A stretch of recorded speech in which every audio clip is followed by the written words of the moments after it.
ঈদ উপলক্ষে বাংলাদেশ রেলওয়ে দুটি স্পেশাল ট্রেনের ব্যবস্থা করেছে, যার একটি ঈদের দিন সকালবেলায় 5:45-এ ময়মনসিংহ থেকে কিশোরগঞ্জ আসবে, আরেকটি সকাল 6টায় ভৈরব থেকে কিশোরগঞ্জের উদ্দেশ্যে যাত্রা করবে এবং ঈদ জামাত শেষে এই ট্রেন দুটি 12টার সময় নির্দিষ্ট গন্তব্যস্থলে যাত্রীদেরকে নিয়ে যাবে।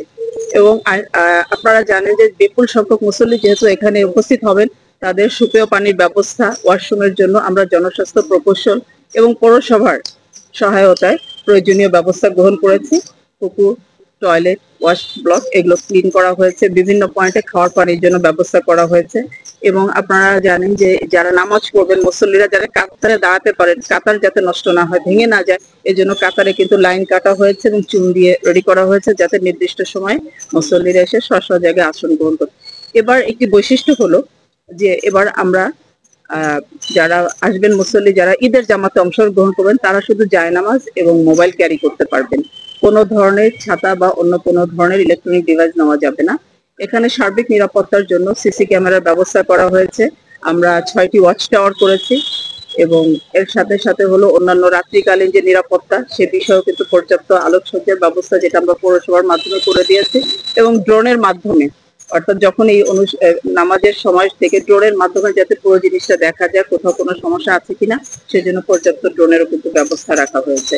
ফায়ার সার্ভিসকে রেডি রাখা হয়েছে, মেডিকেল টিম রেডি করা হয়েছে। যদি কেউ অসুস্থ হয়ে যান এখানে নামাজ পড়তে এসে, যেহেতু একটু গরম আছে, সেজন্য পর্যাপ্ত মেডিকেল টিমেরও ব্যবস্থা রাখা হয়েছে। তো আমি সবাইকে আমন্ত্রণ জানাবো শোলাকিয়ার এই ঐতিহাসিক ঈদগাহে আসন্ন ঈদের জামাত 158তম জামাতে আপনারা সবাই অংশগ্রহণ করবেন। আপনাদের সার্বিক অংশগ্রহণ কামনা করছি। ধন্যবাদ সবাইকে।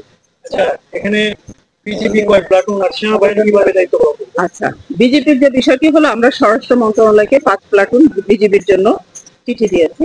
ওখান থেকে যতটুকু আমরা পাবো তারা ডিউটি করবে, মোবাইল টিমের মতনই তারা ডিউটি করবে। আর বাংলাদেশ সেনাবাহিনীর সদস্য যারা আছে তারাও টহল যেটাকে বলে আর কি শহরে, সেইভাবেই দায়িত্ব পালন করবে।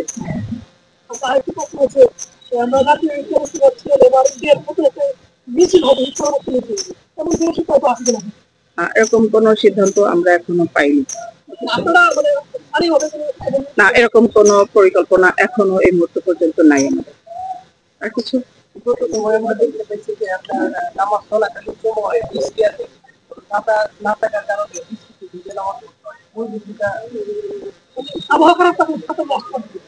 না, আমরা এবার নিরাপত্তার কারণেই আমরা ওয়েদার আপনারা দেখতেই পাচ্ছেন, আমরা সার্বিক নিরাপত্তার কারণেই কিন্তু ছাতাটাকে, আমরা যখন আইন শৃঙ্খলা বাহিনীর সাথে মিটিং এ বসেছিলাম তখনই এই ডিসিশনটা এসছে, ছাতা বা অন্যান্য জিনিস ক্যারি না করার জন্য, জাস্ট জায়নামাজ আর মোবাইলটা এই জন্য। কারণ হলো যদি কোনো সময় কোনো ধরনের সুবিধা ফিল করেন, তাহলে তো একটা ফোন তাকে দিতেই হবে, নিকট কাউকে তো জানাতে হবে, না হলে তো আমরা তাকে রিচ করতে পারছি না। আর কিছু না, আমরা এখানে যেহেতু আর্চওয়ে গেট গুলো থাকবে, ওখান থেকে তাদের এই জিনিসগুলো রেখে দেওয়া হবে। ভিতরে শুধু জায়নামাজ আর মোবাইল ছাড়া আমাদের যে চেক পয়েন্ট গুলো থাকবে, এর বেশি কিছু করা যাবে না।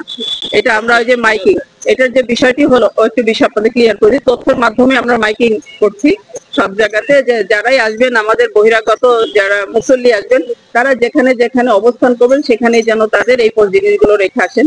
অলরেডি তথ্যের মাইকিংটা শুরু করেছে, আমি গতকাল নিজে শুনেছি, এটা কন্টিনিউয়াস চলবে। আর কিছু